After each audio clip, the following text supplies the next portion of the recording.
Just to check that my mic is working and you can hear me. I hear you, Tom. Okay. Is it loud enough? Oh, yeah. Okay.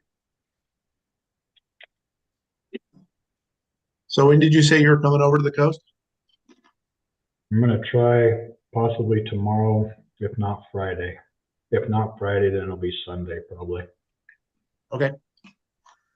Yeah, just give me a text and I'll make sure the room's clean for you. Okay. Yep, sounds great. I don't know that I'll stay the night. I might do a burrito run, but I will let you know. Okay. Well, I got a queen size bed in there, so. Wait.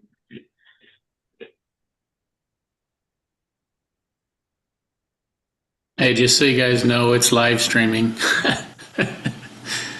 Perfect. Yeah, we're about ready to start here in a minute, but it was live streaming, so sorry. Oh, shoot, where'd you go?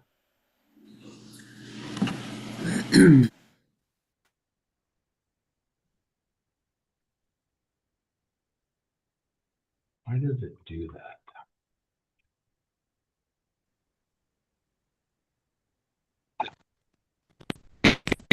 Hmm.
All right, can you guys hear me now? Yep. All right, I'm gonna use the audio. I'm gonna use the audio off one computer, and you guys can look at me on the other one. All right, are we ready to start this meeting? Send it. All right. Okay, hello. Today is Wednesday, March 4th. Time's now 6:02 p.m. The Mid-Rogue Fire District Board of Directors will now call the meeting to order. So if you would call the roll, please, Miss Austin.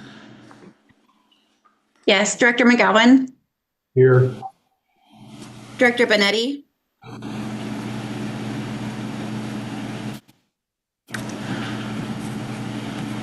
Director Benetti. Can't hear you.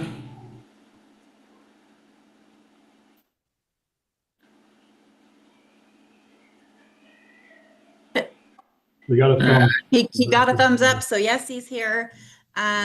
Director Reidling, I believe, is excused. And Director Ownby Here. and Director Jones. Here. Very good. All right, and we have Kendall Ferguson joining us this evening from legal counsel. So,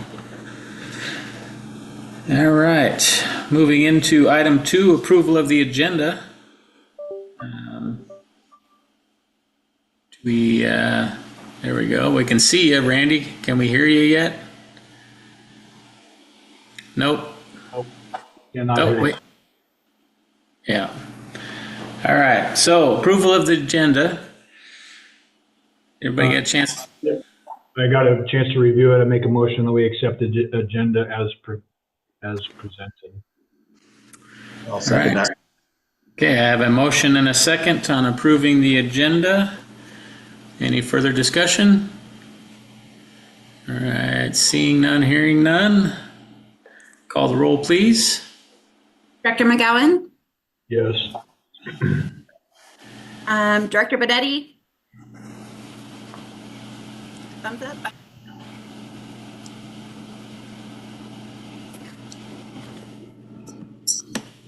Perfect. And Director Ownby Yes. and Director Jones. Yes. Motion carries 4-0. Okay. All right, moving into item 3 of this special meeting, applicant selection for interviews. So I will turn that over to Director McGowan and Director Benetti. Fortunately, might have to reset your audio, Randy. I had an issue with mine too. So, still can't hear. Randy, it looks like your mic is muted.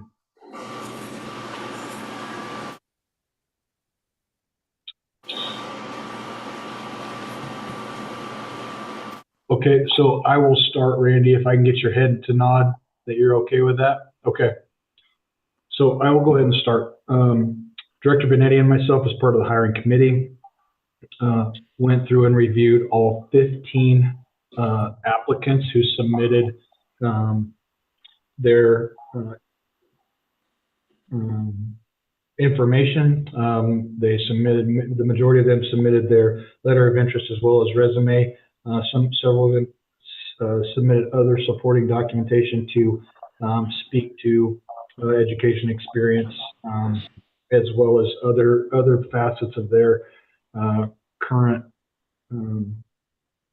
involvement in other avenues they felt was relevant to the job in job description, as well as the qualifiers and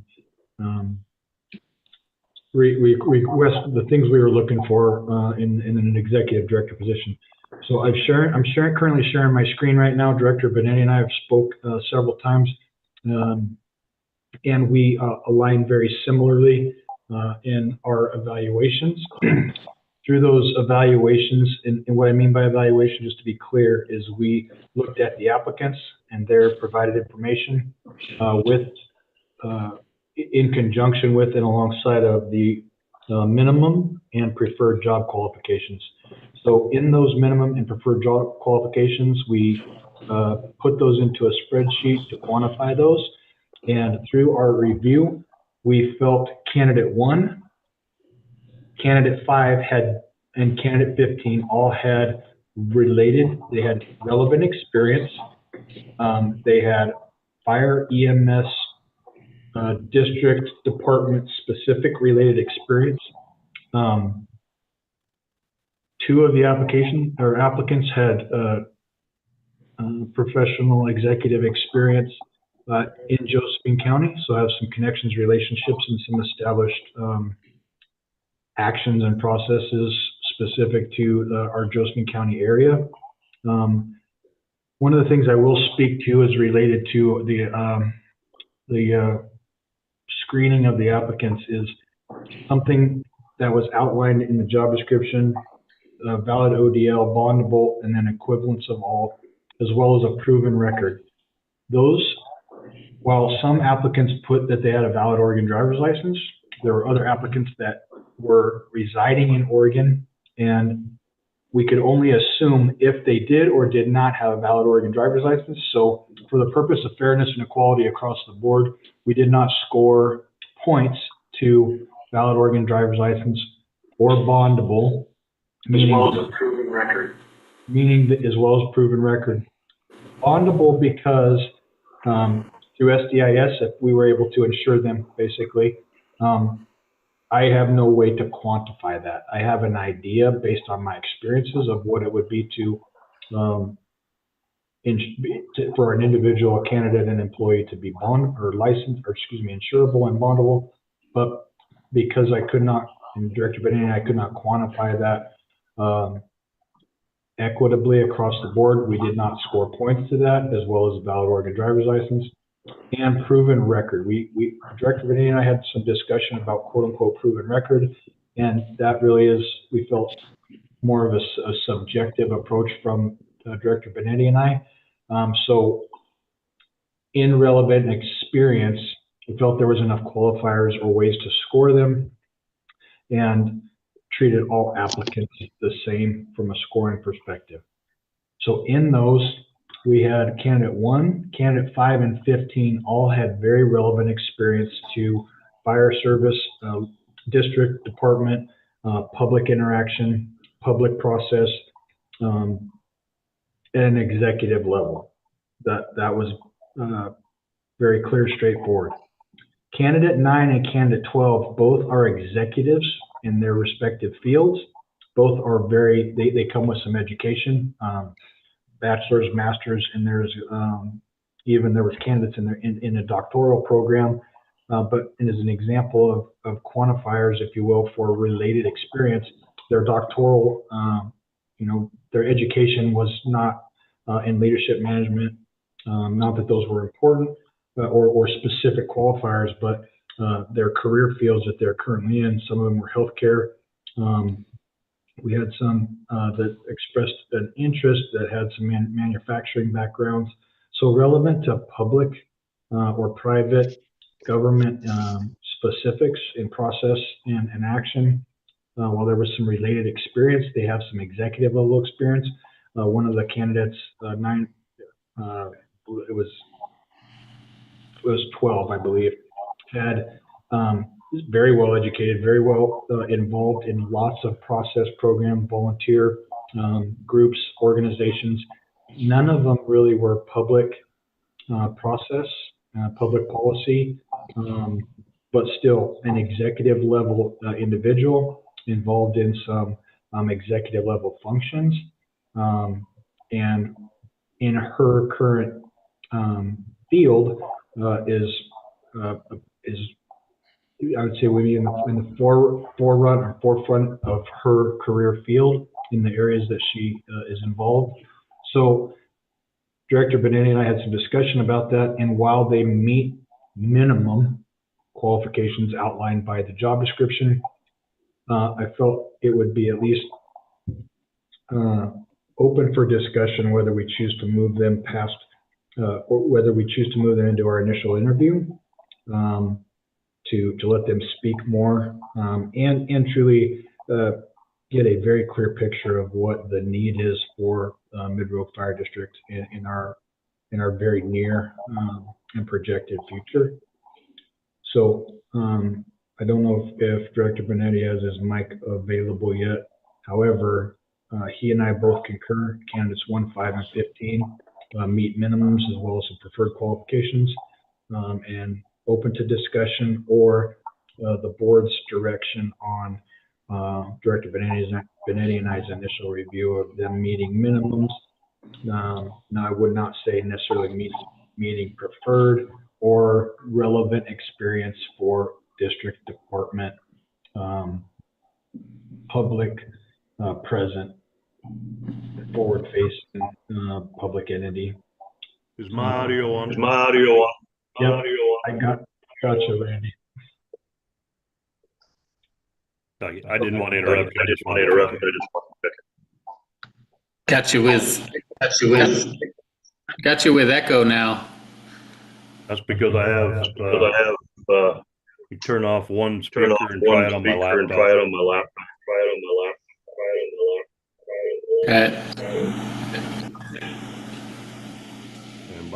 Stand by. So, can you guys, is my screen sharing? You can see the way we evaluated and screened all applicants, the point scoring. Yeah. Yes, it's showing. So, My audio back to normal now. yep. Yeah, there you go. Perfect. Using 3 computers here, so sorry about that. And I'm using 2, so it's a little different too. I just want to really quick,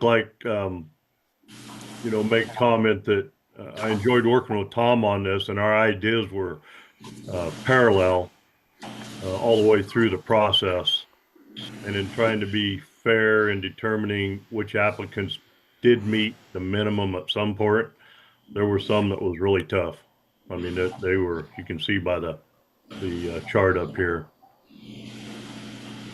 But I think we do have enough candidates to move forward with those.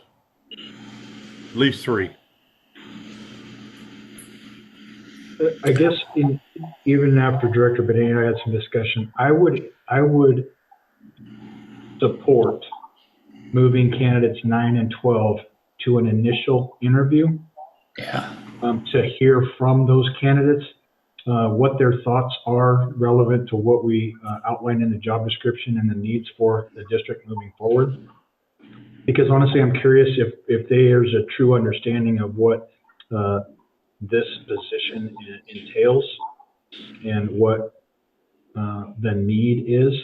And I would really be curious if they have an understanding of that, and if that truly meets what they're looking to accomplish as far as a change in a transfer in their position. One of the candidates is, well, 2 of these actually are from the East Coast, so there'd be a lot, to consider in those transitions. But I would support bringing candidates 1, 5, 9, 12, and 15 to an initial interview. Like we talked about the process being a Zoom interview, and give us another.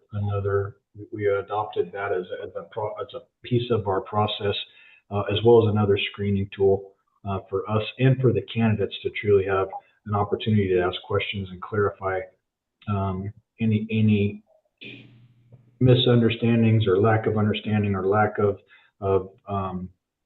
information that they may be trying to evaluate if this position and what the needs are meet something they really truly want to invest in. Does anybody have any questions for us? No, I would concur though that I think maybe bringing 1, 5, 9, 12, and 15 into an interview.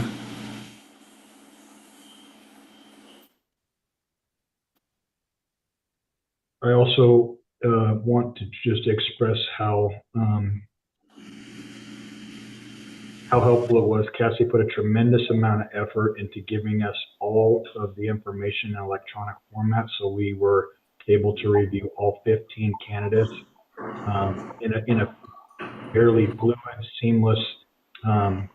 It was very efficient for me to be able to work from one screen, one device, and and pulled up all the applicants, all of their submitted information, their resumes. One application packet had almost 20 pages to it with the experience that they brought. Well put together. So from an application standpoint, I will say, in my opinion, that the applicants, the majority of the applicants, really put some effort into their presentation of what their experiences were, their education, their relevant committees, teams, other areas of life that they plug into and contribute. So that was really encouraging to see.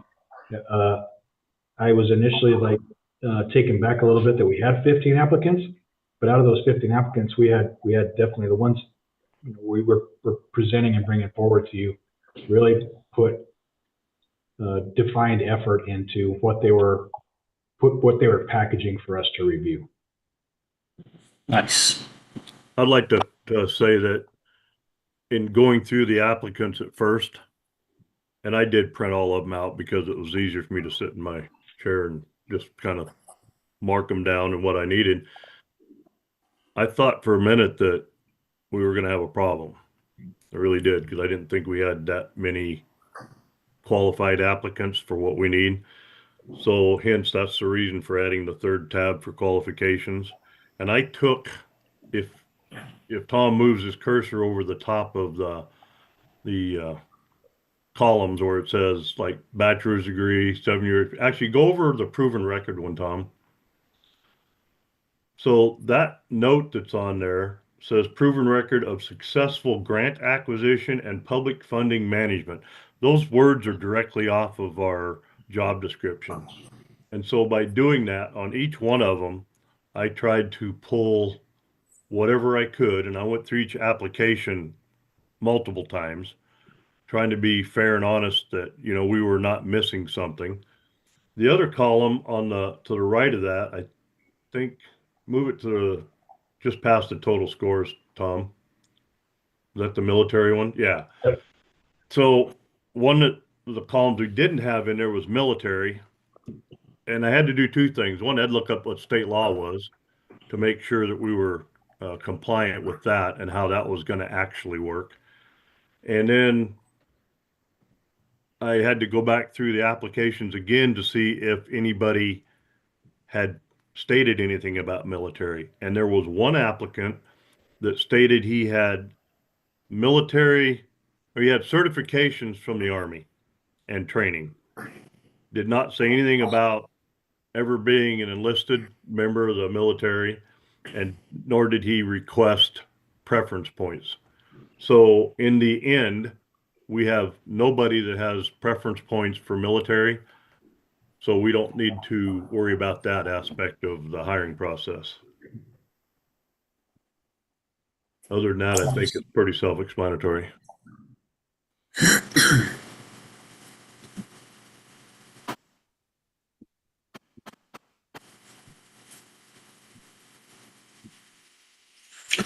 I appreciate what you guys did. You really put a lot of thought into the process here and streamlined it really well. I think you hit all the key points that we needed to hit to move these candidates forward. So I don't know how much more you want to go into it, but I would entertain a motion to move the candidates forward, however you would like to word it. I'll make a motion that candidates 1, 5, 9, 12, and 15 be moved forward to the next phase of the process. I'll second that for Randy. All right, we have a motion and a second to move candidates forward to the interview process. Any further discussion? Nope. All right, hearing none. Cassie, would you take the roll, please? Director McGowan, Yes. Director Benetti, Yes. Director Ownby, Yes. and Director Jones. Yes. Motion carries 4-0. Okay. All right, so now interview process wise, we will discuss that on Monday, the 9th. So we'll move these candidates forward to that stage. And we'll move out of item number 3 and we'll move down into item 4, which is executive session. So at this time, today is Wednesday, March 4th, 2026. The time is now 6:22 p.m. The Mid-Rogue Fire District will now meet in an executive session for the following agenda items. ORS 192.6602H to consult with legal counsel concerning the legal rights for a public body with regard to current litigation or litigation likely to be filed. So at this time, we will ask members of the public, and I just had an issue with the computer. You guys hear me at all still? Yep, you hear you just fine, Mark. All right, stand by. Lost the screen on that one. We're gonna have to stop the live streaming, which that computer just went out, so stand by.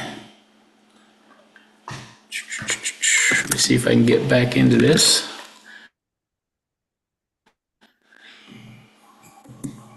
All right, there you are. Let me stop the